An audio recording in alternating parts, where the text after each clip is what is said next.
मैले रेकर्डिङमा स्टार्ट गरेँ। सबैजनालाई फेरि पनि नमस्ते छ। तपाईहरु सबैजनालाई स्वागत पनि छ। आज चाहिँ हामी यो पोलिटिक्स एडमिनिस्ट्रेसन डाइकोटोमी भन्ने एक किसिमको कन्सेप्ट हो यो पब्लिक एडमिनिस्ट्रेसनमा। यसलाई चाहिँ आज हामी हेर्ने छौं। तपाईले चाहिँ यहाँ देखिसक्नु भएको छ यो आजको चाहिँ यो टपिक। अब हामी चाहिँ एकैछिन है, एकजना साथी आउनुभयो। अब हामीले यो आजको टपिक पोलिटिक्स एडमिनिस्ट्रेसन डाइकोटोमी देखिसकेका छौं। अब यो टपिकमा हामी चाहिँ आज केही कुराहरू हेर्न गइरहेका छौं। यो चाहिँ पब्लिक एडमिनिस्ट्रेसनको एकदमै की कन्सेप्टको रूपमा मानिन्छ। यसमा धेरै डिबेटहरू पनि छन्। यो चाहिँ कस्तो डिबेट हो भनेपछि शताब्दीसम्म लामो चलेको डिबेट हो र हामीलाई चाहिँ यो प्री एक्जाममा आएको क्वेशन पनि हो यो पब्लिक एडमिनिस्ट्रेसन डाइकोटोमी भन्ने। यो हामीलाई चाहिँ थाहा हुनुपर्ने कन्सेप्ट पनि हो। अब म चाहिँ अगाडिको स्लाइडहरुमा चाहिँ स्टार्ट गए है त। पोलिटिक्स एडमिनिस्ट्रेसन डाइकोटोमीलाई चाहिँ अब डिफाइन गर्दाखेरि यहाँ कस्तो तरिकाले यिनीहरूले चाहिँ अब स्कलरहरूले भनेका छन् त पोलिटिक्स एडमिनिस्ट्रेसन डाइकोटोमी। अब सुरुमा डाइकोटोमी भनेको डाइ भनेको दुईटा फरक किसिमको धारणा, पोलिटिक्स अलग एडमिनिस्ट्रेसन अलग हो भन्ने किसिमको धारणा। यसमा पनि धेरै विवाद छ। हामी चाहिँ साधारण तरिकाले पोलिटिक्स अलग हो एडमिनिस्ट्रेसन अलग हो भनेर हामीले चाहिँ डाइकोटोमीको मिनिङ चाहिँ त्यो दिए पनि यसमा चाहिँ अब धेरै पापडहरू पेलिएका छन्। यसमा सुरुमा के भन्छ त one of the most important theoretical construct in public administration is the politics administration dichotomy। यो पोलिटिक्स एडमिनिस्ट्रेसन डाइकोटोमी भनेको सार्वजनिक प्रशासनमा पब्लिक एडमिनिस्ट्रेसनमा चाहिँ मतलब जो कन्स्ट्रक्ट भएको चाहिँ बिल्डअप भएको चाहिँ एउटा चाहिँ मतलब महत्त्वपूर्ण सिद्धान्त हो भनेर यसलाई चाहिँ परिभाषा गरिएको छ। For more than a century, the politics administration dichotomy has been one of the most disreputable issue in the field of public administration। यो चाहिँ अब थामल सेबी रेजा और माउसो भी भन्ने यस्ता यस्ता अब फरेन नामहरू चाहिँ अलग अलगै किसिमका हुन्छन्। यो उनीहरूले चाहिँ दिएको भ्यू हो। उनीहरूले के भनेका छन् त यो पोलिटिक्स एडमिनिस्ट्रेसन डाइकोटोमी एउटा शताब्दी 100 वर्ष भन्दा बढी समयसम्म चलेको मोस्ट डिसरेपुटेबल भनेको हुन त यो चाहिँ धेरै चर्चाको विवाद हो, तर यिनीहरूले चाहिँ डिसरेपुटेबल भनेको इनफेमस टाइपको भनेको छ। इनफेमस अब उनीहरूले कुन सेन्समा भन्यो त इनफेमस भनेको यसमा चाहिँ एउटा कङ्क्रिट टाइपको भ्यू छैन। हामीहरूले चाहिँ अब यो भन्दाखेरि पोलिटिक्स एडमिनिस्ट्रेसन डाइकोटोमी भनेर त पोलिटिक्स र एडमिनिस्ट्रेसन मतलब फरक हुन्छ भनेर चाहिँ बुझ्छौं, तर जस्तो यो भन्नमा सुन्नमा चाहिँ छ त्यस्तो यो भएको छैन। यसमा धेरै उतार चढावहरू भएका छन्। अब तल गएर चाहिँ तपाईले थाहा पाउन सक्नुहुन्छ कस्तो कस्तो किसिमको चाहिँ यसमा चाहिँ यो भन्दाखेरि यो स्टेटमेन्टमा यो सिद्धान्तमा यो कन्सेप्टमा यो अवधारणामा कस्तो तलमाथि भयो चाहिँ त्यो कुरालाई तल हेर्ने छौं। तर चाहिँ यो एउटा शताब्दीसम्म 100 वर्षसम्म लामो चलेको विवादको विषय हो र अब यसको सुरुवात चाहिँ अब वुड्रो विल्सनले नै गरेका हुन्। अब तल चाहिँ के भनेको छ the public administration dichotomy has had a strange history in the public administration। यसको चाहिँ अद्भुत किसिमको चाहिँ अब उ छ। यसको चाहिँ पब्लिक एडमिनिस्ट्रेसनको सार्वजनिक प्रशासनको विकास क्रममा एउटा अद्भुत किसिमको इतिहास छ भन्न खोजेको छ। It expend and contracts rise and फल बट नेभर गोज अवे। अब यो के हुन्छ कतिखेर चाहिँ यो फैलिन्छ, कतिखेर चाहिँ खुम्चिन्छ। यो विचार चाहिँ कतिखेर एकदमै व्यापक हुन्छ हो। पोलिटिक्स र एडमिनिस्ट्रेसन भन्ने कुरा फरक फरक कुरा भन्छ, कतिखेर चाहिँ हैन त्यस्तो हैन यिनीहरुको बीचमा सम्बन्ध छन् भन्ने कुरा आउँछ। कतिखेर चाहिँ यो भनाइ चाहिँ पोलिटिक्स एडमिनिस्ट्रेसन डाइकोटोमीको भनाइ एकदमै पिक लेभलमा जान्छ भने कुनै कुनै कालखण्डमा चाहिँ के भएको हुन्छ डाउन यसको फल पनि भएको हुन्छ। तर एउटा कुरा के छ यो जे जस्तो भयो पनि कहिले चाहिँ फैलेला, कहिले खुम्चेला, कहिले हाई होला, कहिले लो होला, तर पब्लिक एडमिनिस्ट्रेसनबाट कहिले पनि हराएर नजाने किसिमको चाहिँ अवधारणा हो है त। Administration lies out. अब वुड्रो विल्सनले चाहिँ यो पब्लिक एडमिनिस्ट्रेसन डाइकोटोमीको अवधारणा दिए। वुड्रो विल्सनले चाहिँ पब्लिक एडमिनिस्ट्रेसनलाई एउटा चाहिँ छुट्टै डिसिप्लिन एउटा ब्रान्चको रूपमा इस्टाब्लिस गरे। जस्तै हामी चाहिँ पोलिटिक्सलाई एउटा ब्रान्चको रूपमा एउटा डिसिप्लिनको रूपमा हेर्छौँ, म्यानेजमेन्टलाई एउटा डिसिप्लिनको रूपमा हेर्छौँ, अनि फाइनेन्सलाई एउटा डिसिप्लिनको रूपमा छुट्टै छुट्टै हेरे अनुसार, इकोनोमिक्सलाई एउटा डिसिप्लिनमा हेरे अनुसार, त्यस्तो इकोनोमी अब साइन्स यताउता कुरा जस्तो पहिला चाहिँ इस्ट्याब्लिस भएको चाहिँ पब्लिक एडमिनिस्ट्रेसन एउटा अलग किसिमको चाहिँ धारणामा थिएन। तपाईँले हेर्न सक्नुहुन्छ नोबल प्राइज पनि मलाई लाग्छ 6वटा विधामा नोबल प्राइज बाँडिन्छ। एउटा चाहिँ तपाईँको शान्तिको क्षेत्रमा, एउटा लिटरेचरको क्षेत्रमा, एउटा इकोनोमिक्सको क्षेत्रमा, एउटा चाहिँ फिजियोलोजी र मेडिसिनको क्षेत्रमा, अब एउटा क्षेत्र भनेको चाहिँ 1-2टा के क्षेत्र हुन् म अहिले चाहिँ ठ्याक्कै भुलेँ, लगभग 6वटा क्षेत्रमा चाहिँ तपाईँको नोबल प्राइज चाहिँ बाँडिन्छ। अब फिजिक्स केमिस्ट्री र गरेर चाहिँ 6वटा क्षेत्रमा चाहिँ नोबल प्राइज बाँडिन्छ। अब तिनीहरू त्यो सेक्टरहरू के भयो त एउटा इन्डिपेन्डेन्ट डिसिप्लिनहरू भएर तिनीहरूमा नोबल प्राइजहरू बाँडिन्छ। त्यस्तै यो इन्डिपेन्डेन्ट डिसिप्लिन 1887 भन्दा अगाडि पब्लिक एडमिनिस्ट्रेसन खासै थिएन।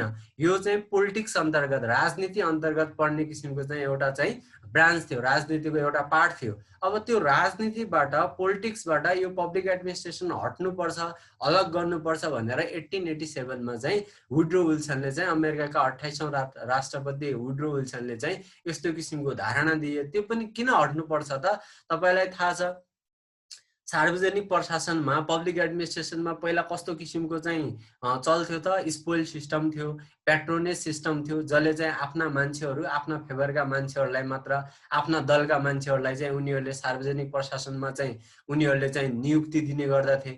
पछि अब त्यो राजनीतिक दलको मान्छे चाहिँ अब त्यो भयो, पार्टी चेन्ज भयो भनेपछि त प्रशासकले पनि चेन्ज हुनु पर्दथ्यो। त्यसैले त्यस्तो किसिमको समस्या भएर अमेरिकामा चाहिँ जेम्स ए गारफिल्ड भन्ने राष्ट्रपतिको, वुड्रो विल्सन भन्दा अगाडिको एउटा राष्ट्रपतिको चाहिँ गोली हानेर हत्या नै गरिदियो एउटा चाहिँ कर्मचारीले। अब त्यस्तो भइसकेपछि विभिन्न किसिमका च्यालेन्जेसहरू आए। त्यतिखेर मेरिटोक्रेसीलाई चाहिँ अमेरिकाले पनि एडप्ट गरेको थिएन। त्यसैले अब के कुरालाई चाहिँ बढी इम्फेसिस, के कुरालाई बढी जोड दिन थालियो त? राजनीतिबाट यो एडमिनिस्ट्रेसनलाई चाहिँ छुट्याउनु पर्छ। होइन भनेपछि अमेरिकाको प्रशासन एकदमै करप्ट भयो। अमेरिकाको प्रशासन के भन्छन्, केमा भयो त? नातावाद, कृपावादमा चाहिँ एकदमै लीन भयो। त्यसले चाहिँ राम्रो किसिमको फङ्सन गर्न सकेन भनेर त्यसमा चाहिँ एकदमै डिस्कोर्सहरू हुन थाले, डिबेटहरू हुन थाले। त्यसपछि वुड्रो विल्सनले के भन्यो त? Administration lies outside the proper sphere of politics. उसले चाहिँ स्पष्ट तरिकाले, वुड्रो विल्सनले चाहिँ फर्स्ट टाइम एउटा धारणा के भनिदियो कि सार्वजनिक प्रशासन भनेको राजनीतिको चाहिँ जो किसिमको चाहिँ एटमोस्फियर, जो किसिमको राजनीतिको चाहिँ मतलब एउटा पेरिफेरी हुन्छ, एउटा पेरिमिति हुन्छ, त्योभन्दा चाहिँ बाहिर हुनुपर्दछ भनेर चाहिँ वुड्रो विल्सनले भन्यो। Administrative question are not political question. सार्वजनिक जो सवालहरू हुन्, सार्वजनिक विषयका चाहिँ डिबेटका विषयहरू हुन्, तिनीहरू चाहिँ राजनीतिक किसिमका चाहिँ सवालहरू होइनन् भनेर भन्यो। Although politics set the tasks for the administration, it should not be suffered to manipulate its offices. अब के भन्यो त? यद्यपि राजनीतिले के गर्छ त? पोलिटिक्सले चाहिँ पब्लिक एडमिनिस्ट्रेसनलाई कुनै टास्क एसाइन गराउँछ, कुनै पनि काम हराउँछ, तर पनि प्रशासन के हुनु हुँदैन? राजनीतिबाट चाहिँ इन्फ्लुएन्स भएको हुनु पर्दैन, राजनीतिबाट तटस्थ रहनुपर्छ भनेर म्याक्स वेबरले पनि भनेका छन्।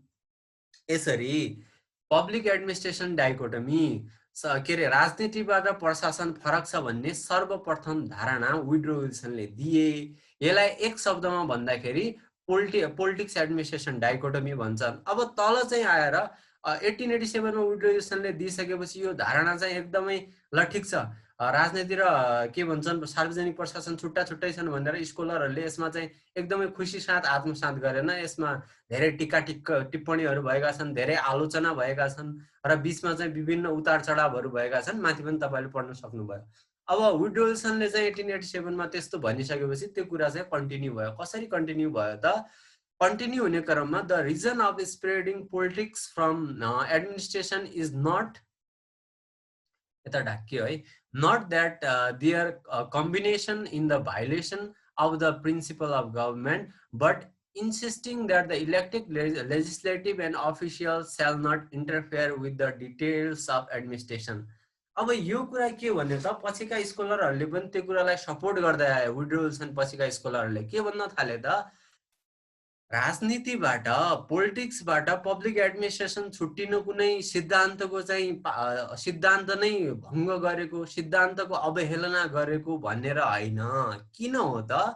But insisting that the elected legislative and executive officials set not interfere the details of administration. यसले के भन्यो त?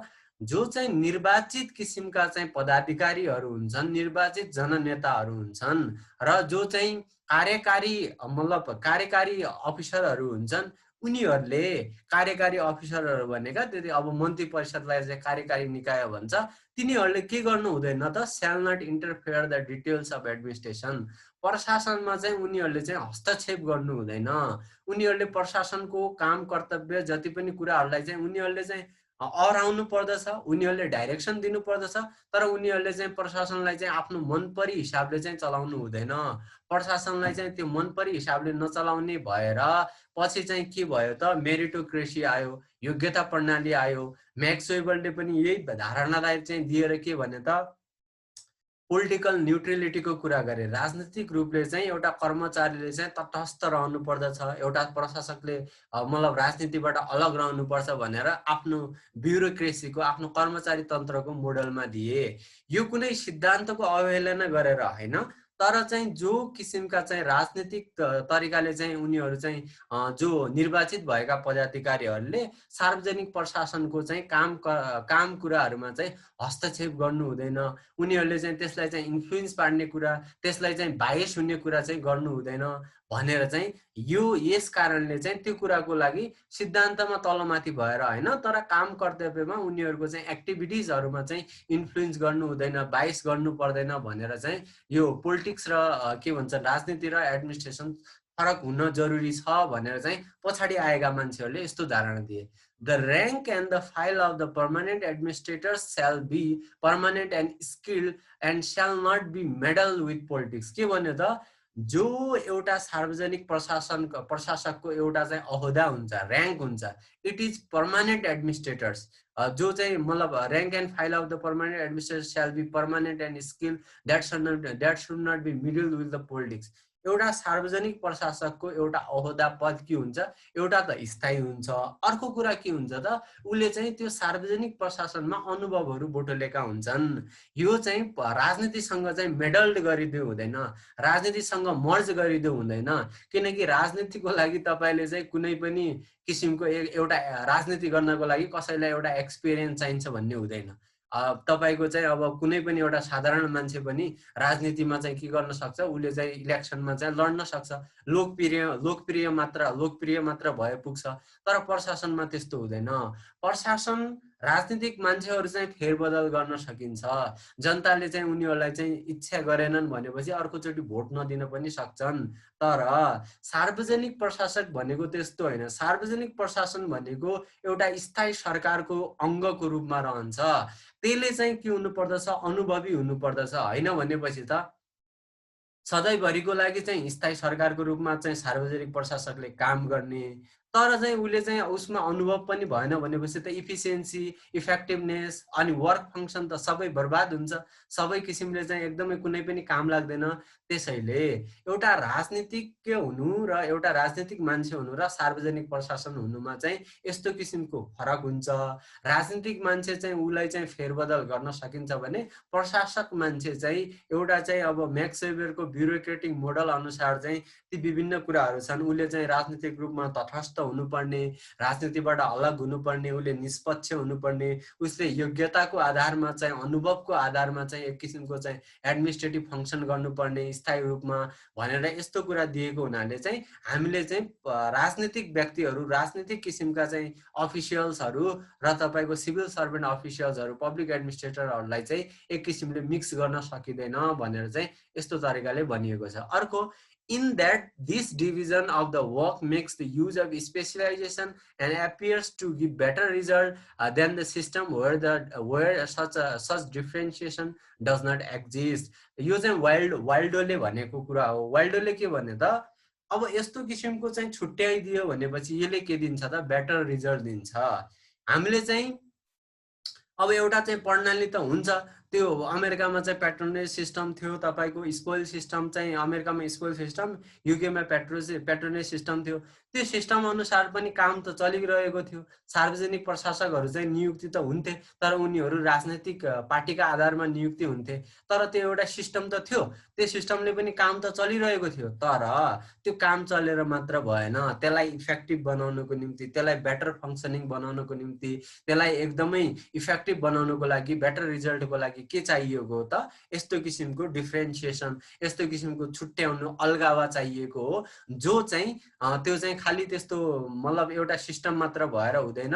सार्वजनिक प्रशासनलाई चाहिँ जो मतलब कोहरूले त सार्वजनिक प्रशासनलाई चाहिँ राजनीतिक नियुक्ति दिएर चाहिँ त्यसरी चाहिँ त्यस्तो सिस्टमले चाहिँ यस्तो इफेक्टिभनेस, बेटर रिजल्टका कुराहरू दिँदैनन्। त्यसैले चाहिँ राजनीतिबाट प्रशासन छुट्टिनु जरुरी छ भनेर चाहिँ यो वाल्डोले पनि भनेको कुरा छ। The idea of the strict separation of dichotomy model was the part of scientific management, and the principle of administration then abandoned starting 1944 and replaced by the idea that it faces the interaction of politics and administration. अब के भयो त?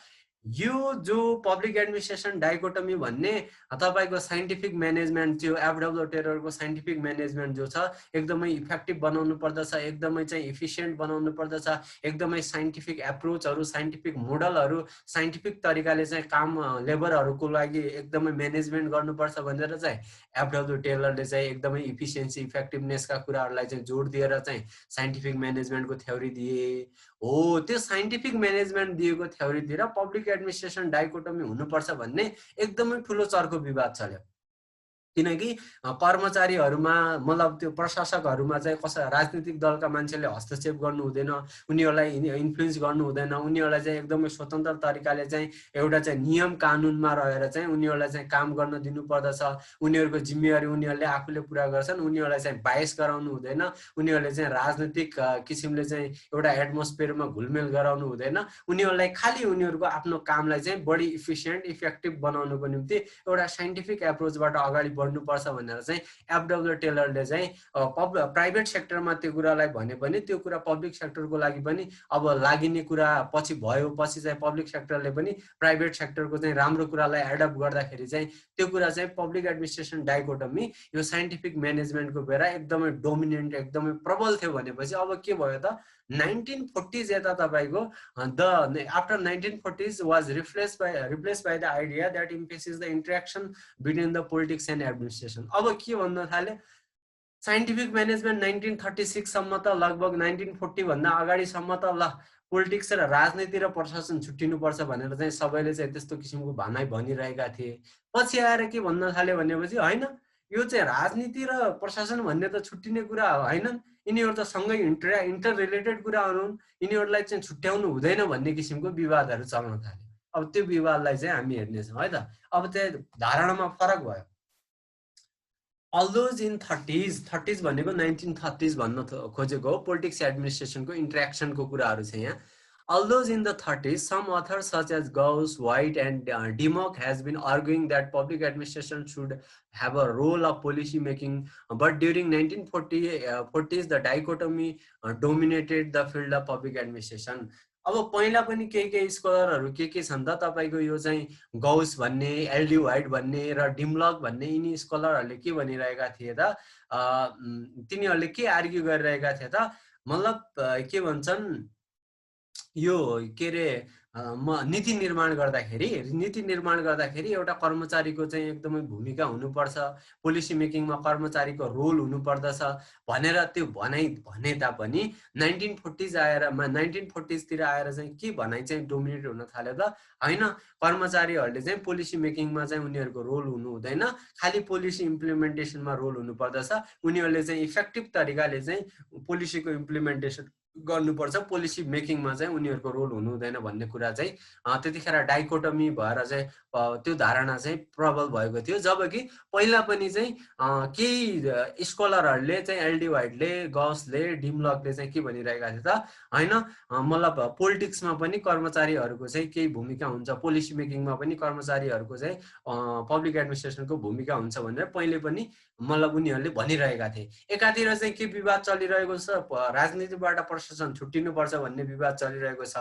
यो Woodrow विल्सनले त्यो भनिसकेपछि अर्कोतिर कसैले के भनिरहेछन् भने होइन छुट्टिनु हुँदैन, ऊ इन्टर रिलेटेड हुनुपर्छ भनेर दुईटै कुरा सँगसँगै उतार चढावका रूपमा चाहिँ चलिरहेका कुराहरू छन्। त्यही भएर चाहिँ यो चाहिँ एउटा सानो कुरा भए पनि बिचमा चाहिँ धेरै डिटेलमा गयो भने अलिकति कन्फ्युजन पनि हुन्छ। केही क्वेसन भयो भने लास्टमा पनि सोध्न सक्नुहुन्छ। In the late 1940s and the early 50s, the politics administration dichotomy was increasingly criticized, came under the attack and was rejected by many authors. अब के भयो त?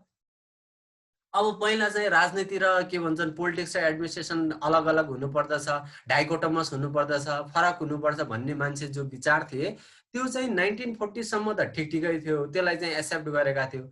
पछि आएर चाहिँ यो डाइकोटोमीमा यो फरकपनामा चाहिँ रिजेक्सनहरू आयो, क्रिटिसाइजहरू आयो, and came under the attack and rejected by the many others. पछि आएर चाहिँ धेरै अथरहरूले चाहिँ यसलाई चाहिँ खारेज गरिदिउँ, यसलाई चाहिँ मतलब यो होइन, यो कुराले चाहिँ भएन भन्ने किसिमको धारणा दिन थाले, त्यसलाई मतलब रिजेक्ट गर्न थाले। In 1960s, the role of administrators in policy making process emphasized that the government was increasingly troubled by the complex social and economic security problems such as civil right and poverty. अब यो किन गर्ने interaction किन भयो त? 1960 मा world war भइसकेपछि तपाईको वर्ल्ड वार 1940s मा एन्ड भयो। वर्ल्ड वार 1940s मा एन्ड भइसकेपछि पनि जस्तै अहिले कोरोनाले विश्वको अर्थतन्त्र एकदमै ध्वस्त पारिदिएको छ। 1930s को ग्रेट डिप्रेसन भन्दा पनि एकदमै धेरै अर्थतन्त्रमा क्षति भएको छ भनेको छ। यो अर्थतन्त्र चाहिँ एक दुई दिनमा चाहिँ यो एकदमै अब कोरोना शान्त भए पनि एकदमै माथि जाने त हैन, यसलाई चाहिँ केही टाइम लाग्दछ, केही फेज लाग्छ।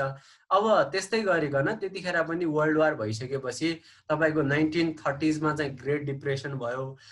अब त्यो ग्रेट डिप्रेसन भइसकेपछि 1945 सम्म वर्ल्ड वार नै चल्यो।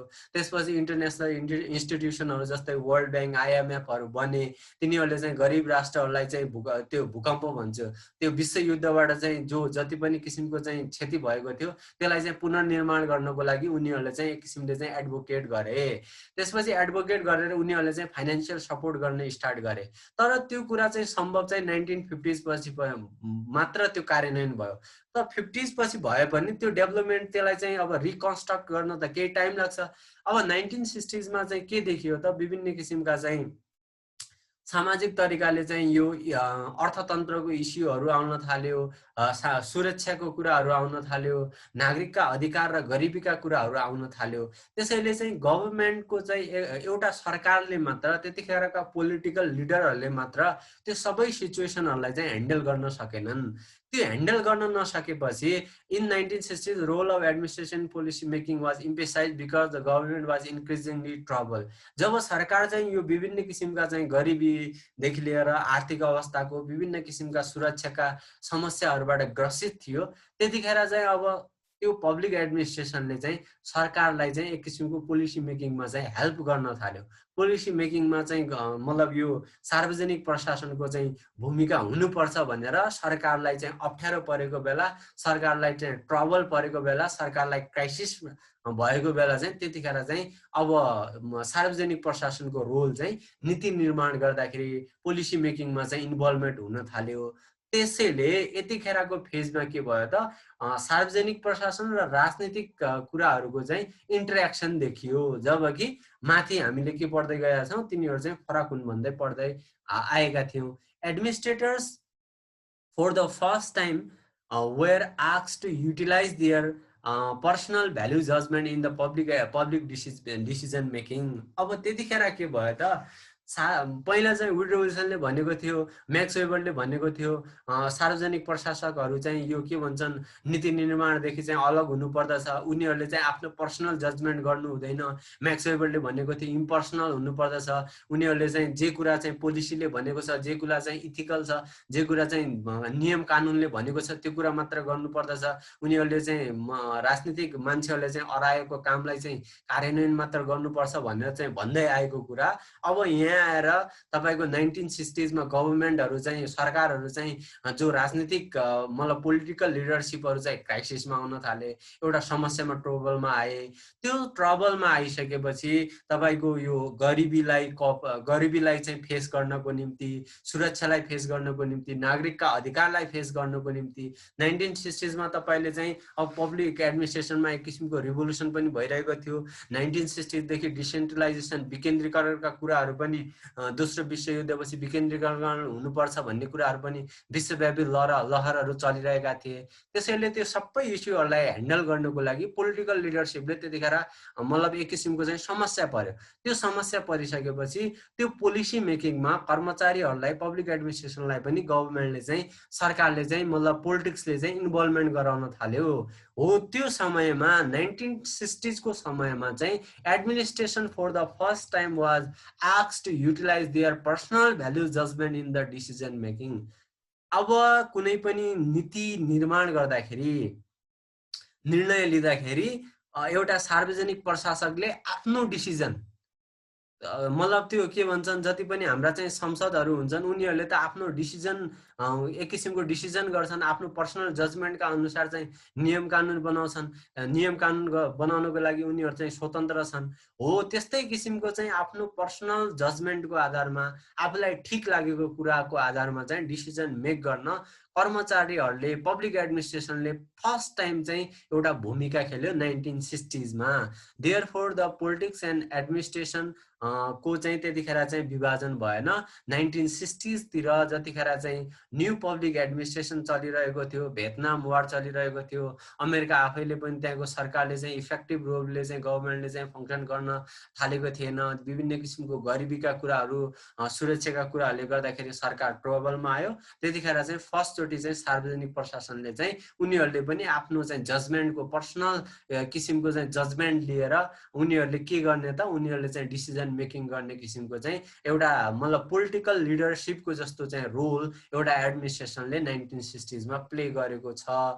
हो त्यो फेज जो छ, यो फेजलाई चाहिँ पोलिटिक्स एडमिनिस्ट्रेसन अब इन्टरेक्सन भयो। यहाँ चाहिँ तपाईको डाइकोटोमी भएन, यहाँ चाहिँ फरक भएन कि उनीहरु चाहिँ अन्तर सम्बन्धित भए भनेर चाहिँ यो फेजमा हेर्न सकियो। अब के भयो त, अब पछि आएर चाहिँ अब तपाईले चाहिँ पछि हेर्न सक्नुहुन्छ अझ यसरी भएन।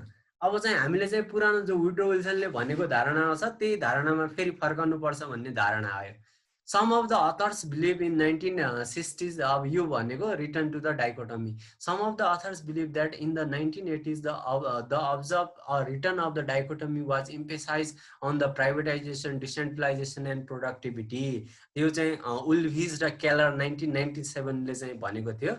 यो चाहिँ के भन्न खोजेको, अब पछिका अथरहरूले के भन्न थाले, यो चाहिँ 1980s मा आएर हामीले चाहिँ अब यस्तो किसिमको चाहिँ एउटा राजनीति र मतलब एउटा राजनीतिक लिडरशिप र तपाईको सार्वजनिक प्रशासनमा चाहिँ अन्तर सम्बन्ध गराउनु भन्दा यिनीहरुलाई हामीले छुट्टै राख्नु नै पर्छ, यिनीहरुलाई चाहिँ धेरै क्लोज ल्याउनु हुँदैन, यिनीहरुलाई चाहिँ अलग इन्डिपेन्डेन्ट रूपले चाहिँ यिनीहरुलाई फंक्सन गराउनु पर्छ भन्ने किसिमको चाहिँ धारणा पहिले वुड्रो विल्सनले भनेको जस्तै धारणा चाहिँ फेरि रिटर्न आउन थाल्यो।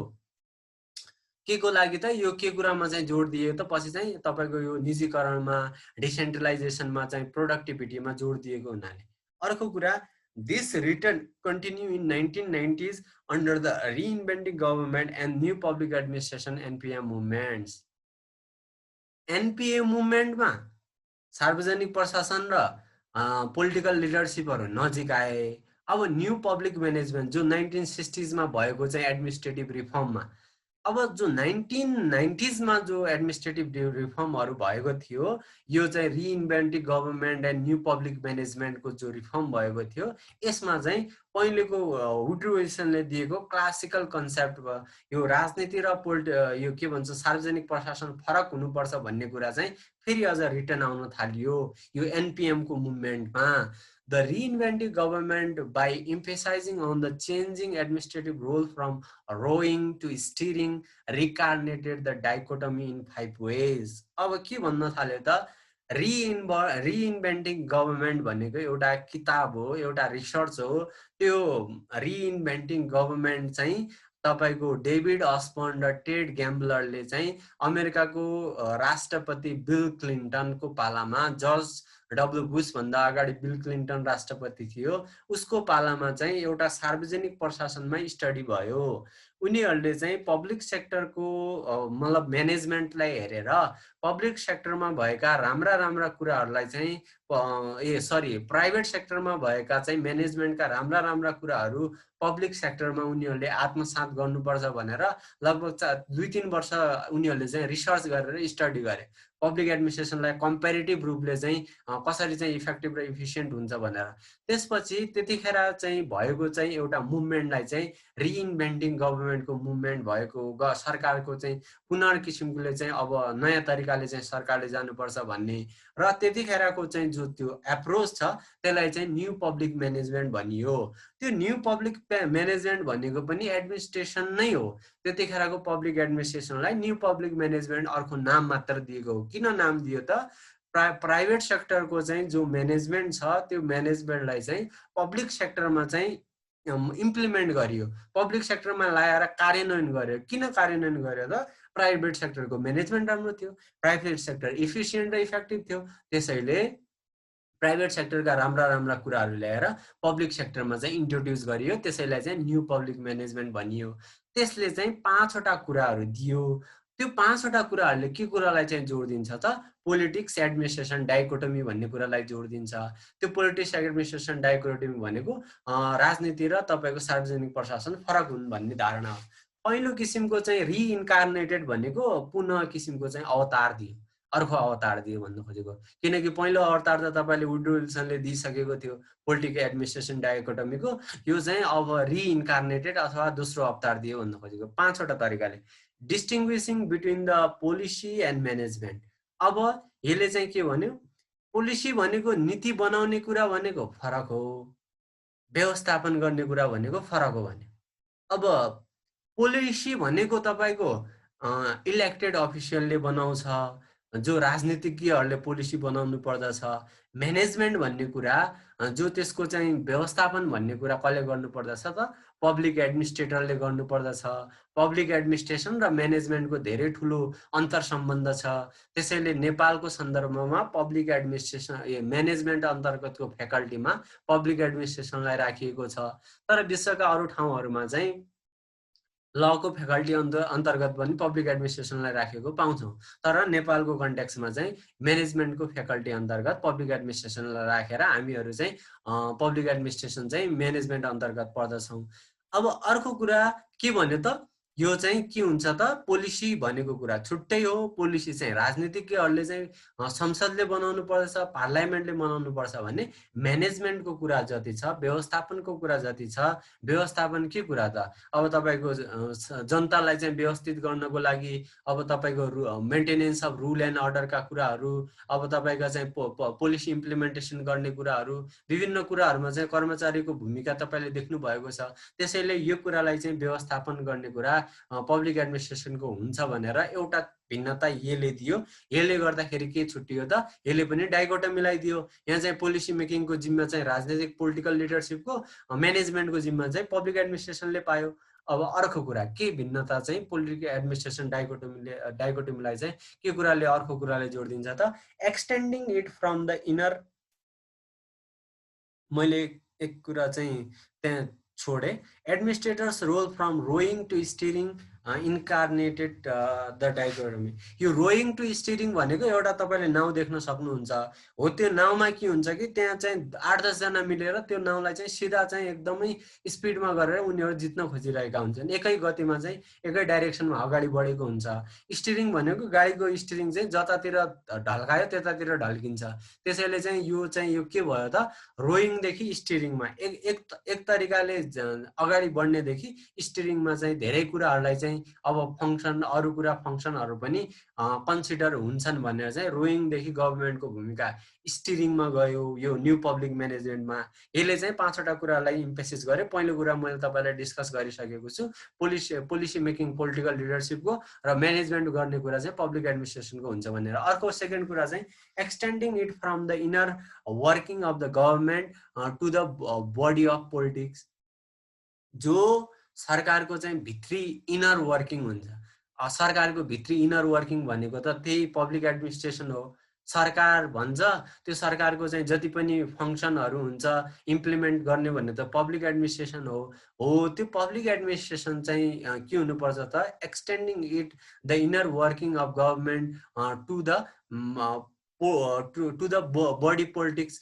यो चाहिँ के हुन्छ, तपाईँको चाहिँ जो सरकारको चाहिँ जो पोलिटिकल बडिज हुन्छ, त्यो पोलिटिकल बडिजको जति पनि फङ्सनहरू हुन्छ, त्यो पोलिटिकल बडिजको फङ्सनहरू र पोलिटिकल बडीको डिसिजन मेकिङ फङ्सनहरू र तपाईँको यो चाहिँ पब्लिक एडमिनिस्ट्रेसनको जति पनि एक्टिभिटिजहरू चाहिँ फरक हुनुपर्छन् भन्ने कुराले पनि यो चाहिँ एनपिएमले न्यू पब्लिक म्यानेजमेन्टले दिएको धारणालाई पनि के गर्यो त, पब्लिक एडमिनिस्ट्रेसन डाइकोटमीलाई चाहिँ सपोर्ट गर्यो।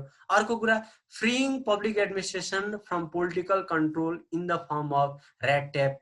अब पब्लिक एडमिनिस्ट्रेसनलाई चाहिँ पोलिटिकल कन्ट्रोलबाट, राजनीतिक हस्तक्षेपबाट, राजनीतिले एक किसिमले चाहिँ कन्ट्रोल गर्दाबाट फ्री गर्यो।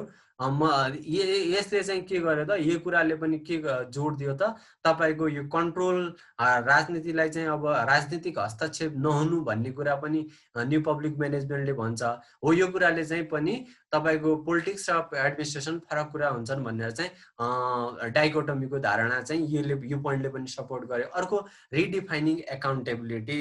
एकाउन्टेबिलिटी तपाईँको एउटा पब्लिक एडमिनिस्ट्रेसनको ड्युल एकाउन्टेबिलिटी हुन्छ भनेर मैले भनेको थिएँ। एउटा चाहिँ राजनीतिक तर्फको एकाउन्टेबिलिटी हुनुपर्दछ, अर्को चाहिँ तपाईँको पब्लिकतिरको एकाउन्टेबिलिटी हुनुपर्दछ। त्यसैले चाहिँ जो एकाउन्टेबिलिटी थियो त्यो एकाउन्टेबिलिटी उसको उत्तरदायित्वलाई चाहिँ रिडिफाइन गरेको, उसको चाहिँ ड्युल एकाउन्टेबल हुनुपर्छ भने उसले चाहिँ सबै किसिमको हिसाब किताब, राजनीतिक हिसाब किताब पनि राख्नु पर्दछ, राजनीतिक लेखाजोखाका कुराहरू पनि मतलब के कति पोलिसीहरू उसले चाहिँ इम्प्लिमेन्ट गर्यो, के कस्तो चाहिँ राजनीतिज्ञले अराएको जस्तो के कुरा फङ्सन गर्यो त्यसको पनि लेखाजोखा राख्नु पर्यो, त्यसप्रति पनि एकाउन्टेबल हुनु पर्यो, उत्तरदायी र जवाबदेही हुनु पर्यो, र जनताको सेवा गर्नको लागि पनि जवाबदेही हुनु पर्यो। अब यो कुराले पनि यो जो ड्युल एकाउन्टेबिलिटी देखायो, एकाउन्टेबिलिटीको चाहिँ जो रिडिफाइनिङ गर्यो हो, यसले पनि के गर्यो त, पोलिटिकल र एडमिनिस्ट्रेटिभ दुईटा फङ्सनहरू चाहिँ यिनीहरू छुट्टा छुट्टै हुन् भनेर डाइकोटमस टाइपको फङ्सन दियो। अर्को कुरा, specifying the congressional action as a politics and presidential action as a management। अब तपाईको यो चाहिँ अमेरिकामा चाहिँ के छ भनेपछि प्रेसिडेन्शियल सिस्टम छ। अब अमेरिकाको कङ्ग्रेसियल सिस्टम भनेको तपाईको जस्तै कि अमेरिकाको चाहिँ सिनेट एउटा अप्पर सदन हुन्छ, लोअर सदन भनेको हाउस अफ रिप्रेजेन्टेटिभ भन्छ। तिनीहरू भनेका पोलिटिकल लिडर हुन् हो। त्यो पोलिटिकल लिडरहरूको चाहिँ फङ्सनहरू छुट्टै हुन्छ र जो प्रेसिडेन्शियल जो हुन्छ, प्रेसिडेन्शियल भनेको अमेरिकाको एक्जिक्युटिभ हो। त्यो एक्जिक्युटिभका फङ्सनहरू चाहिँ म्यानेजमेन्टका फङ्सनहरू हुन्छन् भनेर यस्तो किसिमको छुट्याइ गर्यो। तपाईँको एक्जिक्युटिभ फङ्सन र कङ्ग्रेसियल फङ्सनमा, जस्तै नेपालमा चाहिँ तपाईँको चाहिँ राष्ट्रपति एक्जिक्युटिभ हुँदैन, नेपालमा प्रधानमन्त्री एक्जिक्युटिभ हुन्छ हो। नेपालको प्रधानमन्त्रीको जति पनि प्रधानमन्त्रीको कार्यकारिणी निकाय अन्तर्गत जति पनि मन्त्रालय हुन्छन्, मन्त्रालयका विभाग हुन्छन्, तिनीहरूमा चाहिँ एउटा सार्वजनिक प्रशासनले काम गरिरहेको हुन्छ हो। त्यो एक्जिक्युटिभ फङ्सन र तपाईँको उतापट्टिको चाहिँ तपाईँको व्यवस्थापिका र न्यायपालिका फङ्सनहरू, व्यवस्थापिका नीति बनाउने फङ्सनहरू छुट्टै हुन् भन्ने जो विचार दियो। अमेरिकामा चाहिँ प्रेसिडेन्टको अन्तर्गतमा मतलब एक्जिक्युटिभ पावर हुन्छ भने नेपालमा प्रधानमन्त्रीको अन्तर्गतमा एक्जिक्युटिभ पावर भएकोले यसले चाहिँ के भन्न खोज्यो त, यो प्रेसिडेन्सियल एक्सनहरू चाहिँ म्यानेजमेन्टका हुन्। नेपालमा चाहिँ प्रधानमन्त्रीको कार्यालय अन्तर्गत गरेका कार्यकारिणी फङ्सनहरू, कार्यकारिणी भूमिकाहरू, रोलहरू चाहिँ यिनीहरू चाहिँ म्यानेजमेन्टका फङ्सनहरू भनेर चाहिँ हामीले अस्ति म्यानेजियरल एप्रोच अफ पब्लिक एडमिनिस्ट्रेसनमा पनि हेरेका थियौँ। त्यसैले चाहिँ separation of policy of policy implementation also supported by new public management। अब यो पोलिसी मेकिङ, नीति निर्माण गर्नु र नीति कार्यान्वयन गर्नु, यो दुईटा कुराहरूमा चाहिँ अब समग्रमा यसले चाहिँ भिन्नता दियो। त्यसैले यो न्यू पब्लिक म्यानेजमेन्टले पनि फेरि के गर्यो त, वुड्रो विल्सनले चाहिँ पहिले दिएको जो अवधारणा थियो राजनीति र सार्वजनिक प्रशासन फरक हुनुपर्छ भन्ने, त्यो कुरालाई चाहिँ रिइन्कार्नेट गर्यो, त्यो कुरालाई चाहिँ पुनः अवतार दियो भन्न खोजेको। अब लास्ट स्लाइड छ। लास्ट स्लाइड चाहिँ अहिले चाहिँ अब जो पब्लिक एडमिनिस्ट्रेसन डाइकोटमीलाई चाहिँ नयाँ किसिमको कन्सेप्ट दियो।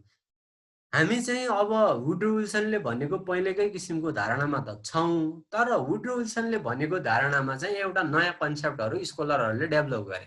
त्यो कन्सेप्ट के छ त, reconceptualization of dichotomy. In the recent decades, 2 decades, some of the authors have critiques on the classical conceptualization of politics administration dichotomy as and attempted to reconceptualize it.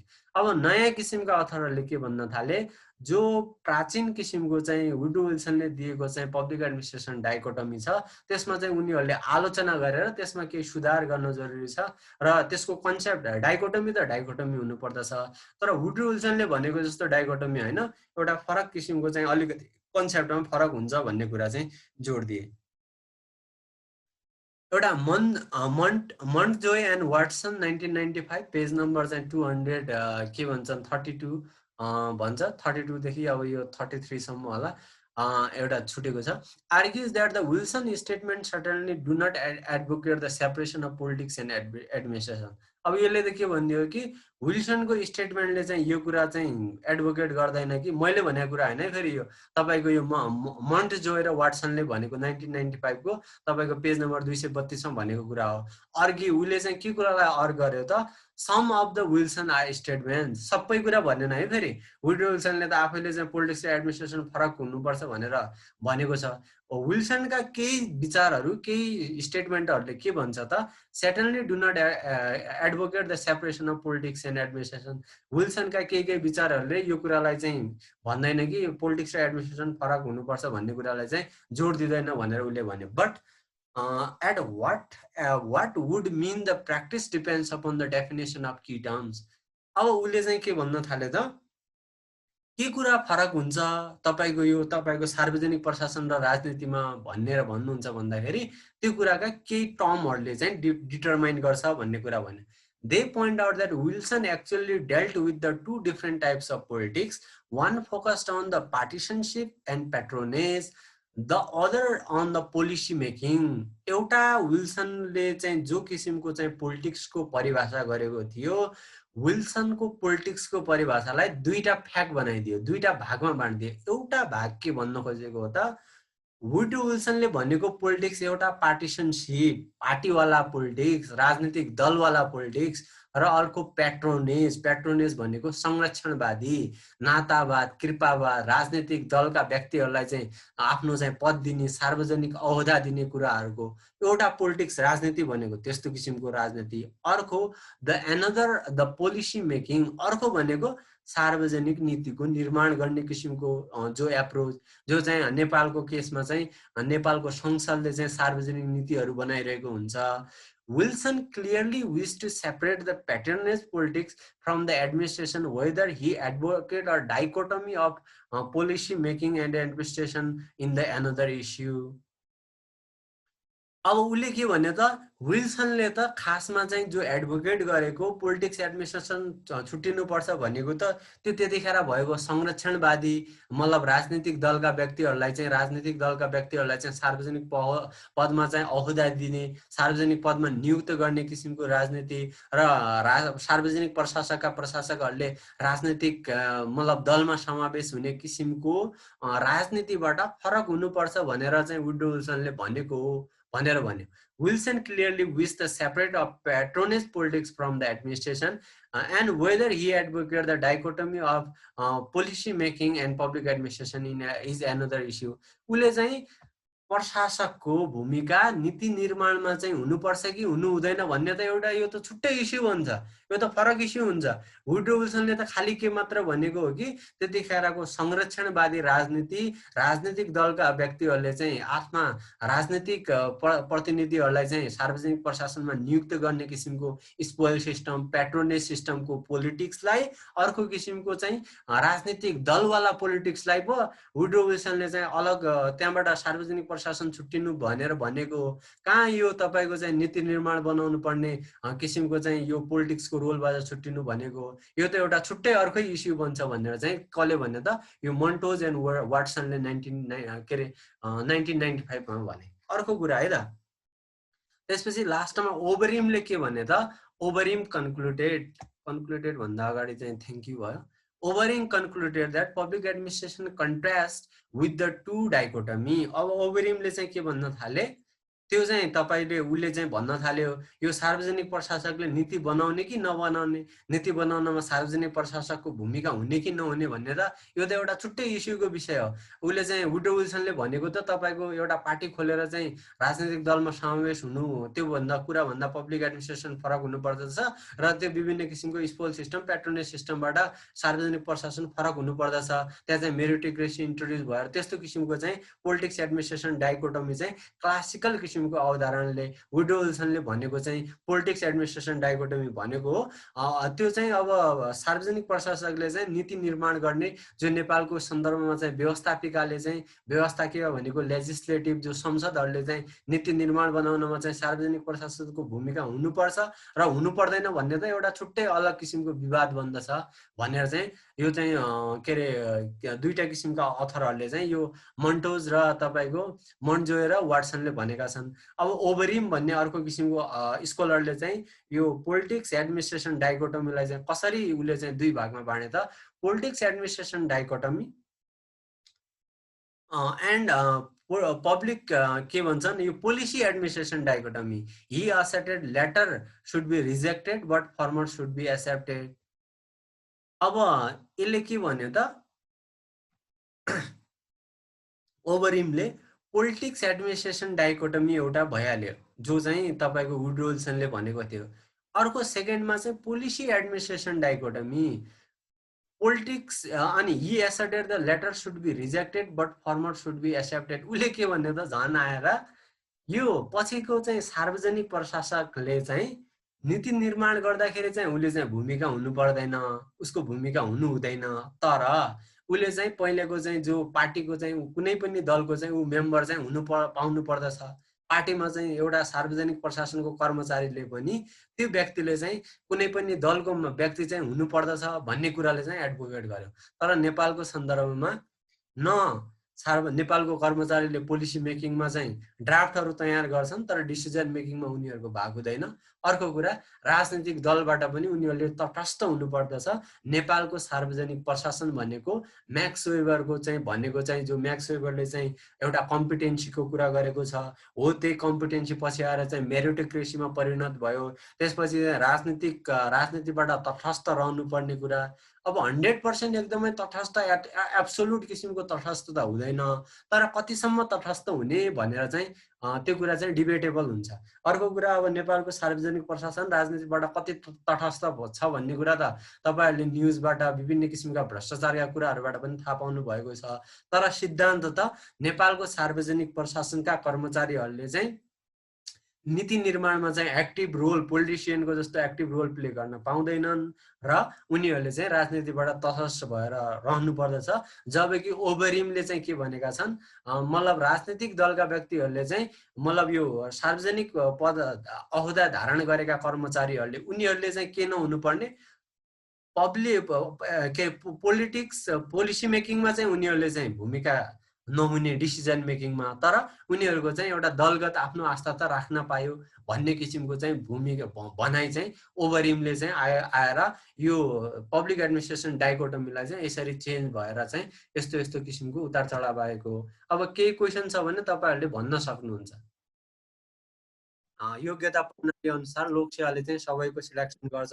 अर्को कुरा, नेपालको सार्वजनिक प्रशासनले नीति निर्माणमा चाहिँ तपाईको ड्राफ्टहरू तयार गरिदिन्छ, कसरी नीति निर्माणको एउटा फर्मेट चाहिँ बनाइदिन्छ, तर डिसिजन लिने चाहिँ तपाईको संसदको मात्र काम हो। डिसिजन अर्को कुरा चाहिँ नेपालको सार्वजनिक प्रशासन चाहिँ हामी के मान्यतामा चलिरहेका हुन्छौँ त, राजनीतिबाट चाहिँ पोलिटिकल्ली चाहिँ के हुनुपर्छ, हामीहरु चाहिँ इम्पार्शियल हुनु, न्युट्रल हुनुपर्दछ, राजनीतिक तरिकाले चाहिँ तटस्थ हुनुपर्दछ भन्ने मान्यतामा चलिआएका हुन्छौँ। तर सार्वजनिक प्रशासनलाई पनि कर्मचारीलाई पनि निजामती ऐनले चाहिँ ट्रेड युनियनको हक हुनेछ भनेर भनेको छ। अब यो चाहिँ पोलिटिकल न्युट्रलिटी त भन्यो, तर त्यो न्युट्रलिटी कतिसम्मको हुने, कतिसम्मको बाइसनेस हुने भन्ने कुरा एकदमै च्यालेन्जिङ छ अहिलेको नेपालको सिनारीमा। जस्तै नेपालमा चाहिँ अब राजनीतिज्ञहरूले चाहिँ प्रशासकका मान्छेहरूको आलोचना गर्ने, प्रशासकहरूले चाहिँ राजनीतिका व्यक्तिहरूले चाहिँ आलोचना गर्ने।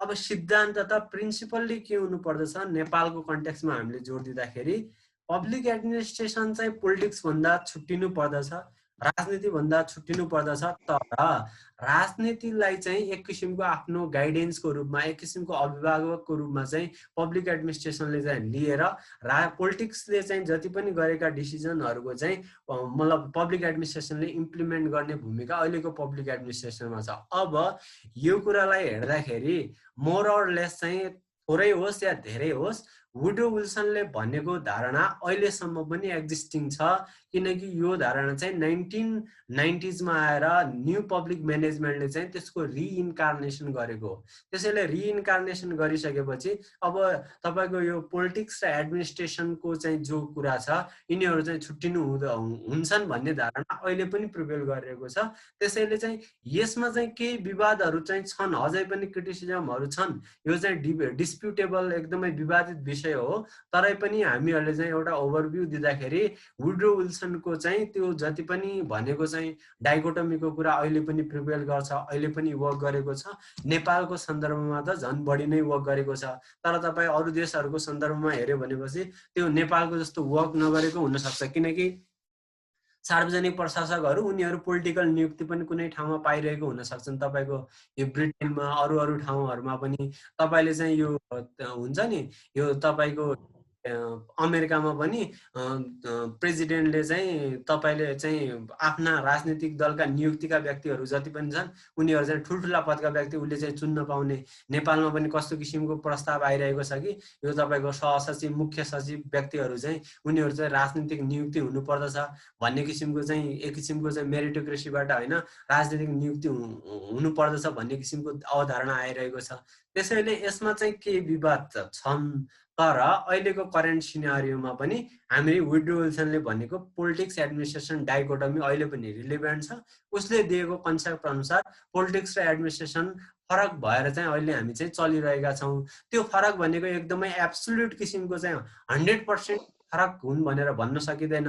केही कुरा इन्टर रिलेटेड पनि भएका हुन्छन्। इन्टर रिलेटेडमा के कुरा त, पब्लिक एडमिनिस्ट्रेसनले चाहिँ आफ्नो मतलब पोलिटिकल लिडरहरूलाई एउटा गाइडेन्सको रूपमा उनीहरूको बिचमा पनि एउटा असल कुराको लागि त एक किसिमको इन्टरेक्सन पनि हुनु पर्यो। जस्तै पोलिसी मेकिङमा चाहिँ मतलब के अरे गभर्मेन्टले पनि, सरकारले पनि मतलब यो कर्मचारीबाट विभिन्न किसिमका चाहिँ एक्सपिरियन्सको आधारमा उनीहरूलाई अनुभव मतलब गर्ने, उनीहरूले चाहिँ कर्मचारीहरूले ड्राफ्ट गर्नको लागि चाहिँ कर्मचारीहरूले गरिदिन्छन्, किनकि राजनीतिक व्यक्तिहरू त नयाँ नयाँ हुन्छन्। अब अर्थमन्त्री हरेक साल चेन्ज हुन्छ। अहिले पनि नेपालको अर्थमन्त्री तपाईँको यो के भन्छन्, युवराज खतिवडा भन्ने इकोनोमिस्ट हो। अब कुनै व्यक्ति चाहिँ पोलिटिकल मान्छे अर्थमन्त्री बनाइदियो भनेपछि उसले चाहिँ कसरी अर्थतन्त्र जान्ने त उसले त गर्न सक्दैन। आखिर सबै हेर्ने भनेको कर्मचारीले हो। कर्मचारीहरूले एडभाइस गर्ने, डिसिजन दिने हो। त्यस्तो किसिमको इन्टरलिरेसन भए पनि तर बाइसनेस हुनुपर्ने कुरा, इन्फ्लुएन्स हुनुपर्ने कुरामा चाहिँ मतलब सार्वजनिक प्रशासन चाहिँ राजनीतिबाट, राजनीतिक किसिमको चाहिँ एक किसिमको एटमोस्फियरबाट अलग हुनुपर्छ भनेर एक किसिमले चाहिँ हामीले ब्यालेन्स किसिमको भ्यू दिन सकिन्छ। धेरै यो कुरालाई क्लियर गर्छ सर। ल सुन्नुहोस् है, पोलिटिकल कुराहरू के हुन्छ, राजनीतिक व्यक्तिहरू तपाईँको इलेक्टेड हुन्छन्, निर्वाचन भइसकेपछि उनीहरूको इलेक्सन हुन्छ। सार्वजनिक प्रशासनका पदाधिकारीहरूको सिलेक्सन हुन्छ। त्यो सिलेक्सन भनेको योग्यताको आधारमा। राजनीतिक व्यक्तिहरू चाहिँ उनीहरू चाहिँ अस्थायी किसिमले हुन्छन्। अब नेपालमा चाहिँ अब केपी ओलीको सरकार छ भने त्यो सधैँ केपी ओलीको सरकार रहँदैन। नेपालमा अहिले भएका संसदहरू पनि तपाईँको 5-6 वर्षपछि निश्चित अवधिपछि तिनीहरू चाहिँ इन्टरचेन्ज हुन्छन् भनेपछि कर्मचारीहरू उनीहरूको चाहिँ एक किसिमले चाहिँ उनीहरू चाहिँ अब आफ्नो सेवा सुरु गरिसकेपछि जबसम्म उनीहरू रिटायर हुँदैनन् तबसम्मका लागि स्थायी रूपले चाहिँ उनीहरूले चाहिँ सार्वजनिक फङ्सनहरू, नीतिको कार्यान्वयन गरिरहेका हुन्छन्। अर्को कुरा पोलिसी मेकिङ, जो नीति निर्माणको कुरा छ त्यो कर्मचारीले चाहिँ केही कुरा त सघाउँछन्, तर प्राइम त्यसलाई डिसाइड गर्ने हो, यो ठ्याक्कै यही गर्नुपर्छ भनेर चाहिँ नीति डिसाइड गर्ने त्यो चाहिँ संसदले गर्छ। त्यसैले पोलिटिक्समा चाहिँ के पर्दछ त, नीति पोलिसी मेकिङ चाहिँ तपाईँको संसदको भागमा भयो भने पोलिसी इम्प्लिमेन्टेसन आएर चाहिँ तपाईँको पब्लिक एडमिनिस्ट्रेसनको भयो। अब यो कुराहरू चाहिँ तपाईँ हेर्न सकिन्छ। एउटा कुरा मैले के भने, इलेक्टेड र सिलेक्टेड, पर्मानेन्ट र टेम्पररी। अर्को कुरा चाहिँ तपाईँको पोलिसी मेकिङ र पोलिसी इम्प्लिमेन्टेसन भनेर तीनवटा चाहिँ जो की इलिमेन्टहरू बुझेर चाहिँ पोलिटिक्स र पब्लिक एडमिनिस्ट्रेसनमा तपाईँहरू फरक छन् भनेर बुझ्न सकिन्छ। जनताले चुनेर आएको हुन्छ हैन, अनि त्यसपछि यो हाम्रो कर्मचारी भनेको चाहिँ सिलेक्टेड हुन्छ, एउटा मेरिट सिस्टमबाट आएको हुन्छ। र तपाईँ के हुन्छ नि, नेता सबै एजुकेटिभ हुन्छ, तपाईँको एक्सपिरियन्स हुन्छ, अनि त्यसपछि सबै बुझेको भन्ने जरुरी छैन है। तर कर्मचारी भनेको जहिले पनि एजुकेसन भएको हुन्छ। तर यो केसमा एउटा इलेक्टेड मान्छे एजुकेसन हुन्छ भनेर कुनै फिक्स छैन। अनि कस्तो भनेपछि कर्मचारी जहिले पनि एक्सपिरियन्स हुन्छ, तर तपाईँको एउटा मन्त्री अनि तपाईँको एउटा सभासदहरू एक्सपिरियन्स हुन्छ भन्ने जरुरी छैन। जहिले पनि यो कुरा बुझ्नुपर्छ, सिलेक्टेड र इलेक्टेडमा यो डिफ्रेन्स जहिले पनि भास्ट हुन्छ। जहिले पनि इलेक्टेड मान्छेको काम के त भन्दाखेरि नीति बनाउने, नियम बनाउने, कानुनहरू बनाउने। तर के हुन्छ भनेपछि उसले त्यसलाई इम्प्लिमेन्टेसन चाहिँ गर्न सक्दैन। अब सिलेक्टेडले के गर्छ भनेपछि सिलेक्टेडले जति पनि बनेको नियम कानुन छ त्यसलाई फलो गरेर काम गर्न सबै गर्न सक्छ। तर सिलेक्टेडले कहिले पनि कुनै पनि कानुन बनाउँछु भन्दाखेरि उसले मोडेल दिन सक्छ, यस्तो किसिमको चाहिँ यो किसिमको कानुन चाहिँ बनाउन सकिन्छ है भनेर चाहिँ एउटा मोडेल चाहिँ दिन सक्छ। तर त्यो मोडेललाई चाहिँ तपाईँको कानुनको रूपमा चाहिँ एउटा सिलेक्टेड पर्सनले चाहिँ गर्दैन। मुख्य रूपमा सिलेक्टेड र इलेक्टेडको यो डिफ्रेन्स बुझ्नुभयो भने मलाई लाग्छ पोलिटिकल यो जुन राजनीति र प्रशासन बिचको एउटा जुन दुविधापूर्ण या अन्तर्भाष छ नि, त्यो चाहिँ हामीले एकदम राम्ररी बुझ्छौँ होला। हो, हाम्रो हेम सरले चाहिँ अझै धेरै कुराहरू क्लियर गरिदिनु भयो। त्यसमा चाहिँ अझै पनि हामीले बुझ्नुपर्ने कुरा के त, इलेक्टेड मान्छेले चाहिँ जो निर्वाचनबाट इलेक्सन भएका मान्छेले नीति बनाउँछन्, तर कर्मचारीको पनि त्यसमा चाहिँ के भूमिका हुन्छ, एक्टिभ भूमिका हुन्छ हुँदैन। तर उनीहरू एक्सपिरियन्स नभएका मान्छे छन् भनेपछि उनीहरूलाई चाहिँ कसरी चाहिँ नीति बनाउने भनेर चाहिँ कर्मचारीले पनि उनीहरूलाई चाहिँ सहायता गर्नुपर्छ, सपोर्टिभ किसिमको भूमिका। अल्टिमेट फाइनल गर्ने डिसिजन चाहिँ पोलिटिक्स अथवा राजनीतिले मात्र गर्दछ। अब त्यसैले विभिन्न किसिमका नीति नियममा चाहिँ विरोध पनि भएको हुन्छ। यो किसिमको नीति चाहिँ जनताले चाहिँ एक किसिमले चाहिँ जनतालाई चाहिँ स्वीकार्य छैन, यो खारिज हुनुपर्दछ भनेर एक किसिमको गुठी विधेयक पनि आयो, तपाईँले जनताले स्वीकारेनन्। त्यसैले चाहिँ विभिन्न किसिमका चाहिँ नियम कानुनहरू चाहिँ जनताले खारिज पनि गरिदिन्छन्। अर्को कुरा एकाउन्टेबिलिटीको कुरा, जो इलेक्टेड मान्छे हुन्छन् उनीहरू जनताप्रति उत्तरदायी हुनुपर्दछ। तर कर्मचारी मान्छेले चाहिँ जनतालाई चाहिँ सुविधा पर्दा सर्भिस डेलिभरीमा पनि उनीहरूप्रति एकाउन्टेबल हुनु पर्यो र पोलिटिकल लिडरहरूप्रति पनि उनीहरूले दिएका डाइरेक्सनहरू फलो गर्नमा, उनीहरूले दिएका पोलिसीहरूलाई इम्प्लिमेन्ट गर्नको निम्ति ड्युल किसिमको दोहोरो किसिमको चाहिँ उत्तरदायित्व कर्मचारीको हुन्छ भन्दै अरू केही क्वेसन छ भने थप तपाईँहरू गर्न सक्नुहुन्छ।